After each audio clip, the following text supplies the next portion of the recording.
उत्तर प्रदेश कभी बिजली कटौती, इन्वर्टर और डीजल जनरेटर के लिए मशहूर था, आज वही उत्तर प्रदेश धूप से बिजली बना रहा है। शायद आपको यकीन ना हो, मगर सच यही है। उत्तर प्रदेश ने 2017 में महज 389 मेगावाट की सोलर क्षमता से शुरुआत की थी, लेकिन साल 2025 तक ये गिनती 5157 मेगावाट तक पहुंच चुकी है। यानी अब राज्य की कुल सोलर पावर क्षमता पहले से 13 गुना से भी ज्यादा बढ़ गई है। सोलर पार्क, छतों पर पैनल, खेतों में सोलर पंप और गांव में सोलर लाइट, ये सब मिलकर यूपी में एक नया मॉडल बना रहे हैं। अब सवाल ये नहीं है कि यूपी सोलर की तरफ क्यों जा रहा है, असली सवाल ये है कि क्या ग्रीन एनर्जी वाकई उत्तर प्रदेश का भविष्य बदल सकती है। बात उत्तर प्रदेश की के इस एपिसोड में हम बात करेंगे सस्टेनेबल डेवलपमेंट की। नमस्कार, मैं खुशी चौधरी और आप देख रहे हैं एबीपी लाइव। एक वक्त था जब उत्तर प्रदेश का नाम आते ही दिमाग में बिजली कटौती, ट्रांसफार्मर फूंक जाना और आज लाइट नहीं आएगी जैसी बातें आती थी। गांव हो या शहर, गर्मी के महीने मतलब इन्वर्टर, जनरेटर और मोमबत्ती का भरोसा।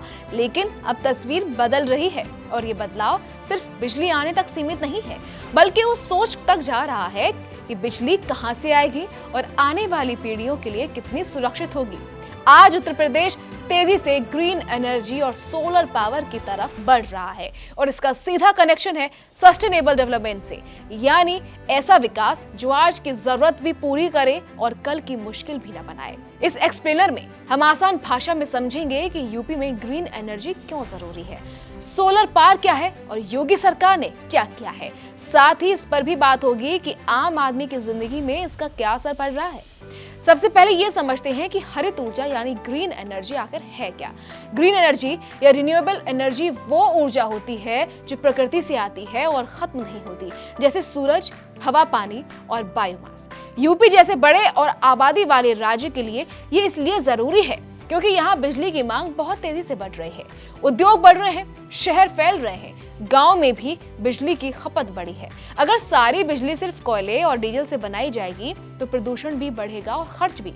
इसलिए यूपी सरकार ने फोकस किया है सोलर एनर्जी पर, क्योंकि धूप यहाँ भरपूर है और जमीन भी। अब बात करते हैं सोलर पार्क्स की। सोलर पार्क दरअसल बड़े इलाके होते हैं जहां एक साथ हजारों सोलर पैनल लगाए जाते हैं और वहां से बड़ी मात्रा में बिजली पैदा की जाती है। यूपी में बुंदेलखंड, पूर्वांचल और एक्सप्रेस वे के आसपास के इलाके सोलर पार्क के लिए आदर्श माने गए हैं। बुंदेलखंड जहां कभी पानी और रोजगार की समस्या सबसे बड़ी थी, अब वही सोलर एनर्जी नए मौके लेकर आ रही है। झांसी, जालौन, बांदा जैसे इलाकों में सोलर प्रोजेक्ट्स लगे हैं। जहां पहले बंजर जमीन पड़ी रहती थी, अब उसी जमीन से बिजली बन रही है। लोगों को काम मिल रहा है और इलाके की अर्थव्यवस्था को नया सहारा मिल रहा है।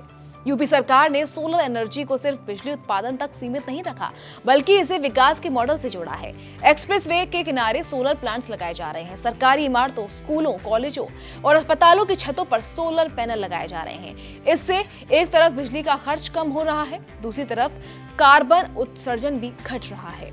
गांव में सोलर स्ट्रीट लाइट्स ने रात की तस्वीर बदल दी है। जहां पहले अंधेरा रहता था, अब वहां रात में भी आवाजाही आसान हो गई है और सुरक्षा भी बढ़ी है। इसके अलावा प्रधानमंत्री सूर्य घर मुफ्त बिजली योजना के तहत प्रदेश में लगभग 3 लाख घरों पर रूफटॉप सोलर पैनल लग चुके हैं, जिससे 1 गीगावाट से ज्यादा रूफटॉप सोलर कैपेसिटी हासिल हो चुकी है।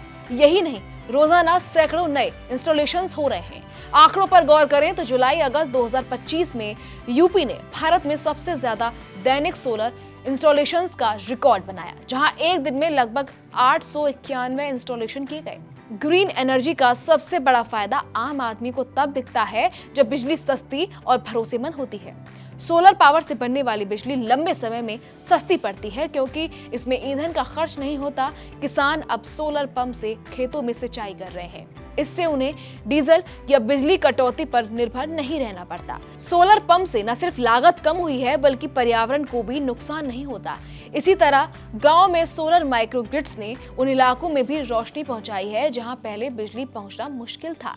अब बात करते हैं सस्टेनेबल डेवलपमेंट की, क्योंकि ग्रीन एनर्जी का असली मतलब यही छिपा है। सस्टेनेबल डेवलपमेंट यानी ऐसा विकास जो रोजगार दे, पर्यावरण बचाए और समाज को मजबूत करे। सोलर पार्क्स और ग्रीन एनर्जी प्रोजेक्ट से यूपी में रोजगार के नए मौके पैदा हुए हैं। पैनल लगाने से लेकर उनकी मेंटेनेंस तक लोकल युवाओं को ट्रेनिंग और काम मिला है। महिलाओं के लिए भी स्वयं सहायता समूह के जरिए सोलर लैंप असेंबलिंग, मेंटेनेंस और एनर्जी बेस्ड छोटे कारोबार के मौके बने हैं। यानी ग्रीन एनर्जी सिर्फ बिजली नहीं बना रही बल्कि आर्थिक सशक्तिकरण भी कर रही है। पर्यावरण की बात करें तो सोलर एनर्जी का सीधा असर प्रदूषण पर पड़ता है। कोयले से बचने वाले पावर प्लांट्स जहां हवा और पानी दोनों को नुकसान पहुंचाते हैं, वहीं सोलर एनर्जी साफ है, सुरक्षित है। यूपी जैसे राज्य में जहां शहरों में एयर पॉल्यूशन की बड़ी समस्या है, ग्रीन एनर्जी लंबे समय में सांस लेने लायक हवा की दिशा में बड़ा कदम है। यही वजह है कि सरकार ने इलेक्ट्रिक व्हीकल्स, चार्जिंग स्टेशंस और ग्रीन इंफ्रास्ट्रक्चर को भी सोलर एनर्जी से जोड़ने की योजना बनाई है। हालांकि चुनौतियां भी हैं। सोलर प्रोजेक्ट्स के लिए शुरुआती निवेश ज्यादा होता है, मौसम पर निर्भरता रहती है और ग्रिड इंटीग्रेशन एक तकनीकी चुनौती है, लेकिन टेक्नोलॉजी तेजी से बेहतर हो रही है। बैटरी स्टोरेज, हाइब्रिड सिस्टम और स्मार्ट ग्रिड्स इन समस्याओं का समाधान बन रहे हैं। सरकार निजी कंपनियों और निवेशकों को आकर्षित करने के लिए पॉलिसी सपोर्ट और इंसेंटिव भी दे रही है ताकि ग्रीन एनर्जी सेक्टर तेजी से आगे बढ़े। आने वाले समय में उत्तर प्रदेश का लक्ष्य है कि उसकी ऊर्जा जरूरतों का बड़ा हिस्सा रिन्यूएबल सोर्स से पूरा हो। इसका मतलब सिर्फ बिजली की उपलब्धता नहीं बल्कि ऊर्जा सुरक्षा भी है। जब बिजली अपने ही राज्य में अपनी धूप और जमीन से बनेगी तो बाहर पर निर्भरता कम होगी। यही असली आत्मनिर्भरता है। कुल मिलाकर यूपी में ग्रीन एनर्जी और सोलर पार्क सिर्फ पावर प्रोजेक्ट्स नहीं है, बल्कि ये एक सोच है जहां विकास और पर्यावरण साथ साथ चलते हैं, जहां आज की तरक्की कल की मुश्किल नहीं बनती और जहां धूप सिर्फ गर्मी नहीं देती बल्कि भविष्य को रोशन भी करती है। बात उत्तर प्रदेश की के इस एपिसोड में फिलहाल इतना ही। अगले एपिसोड में हम बात करेंगे उत्तर प्रदेश में चल रहे रिवर रेजुवेनेशन प्रोजेक्ट्स की। तब तक के लिए देखते रहिए एबीपी लाइव।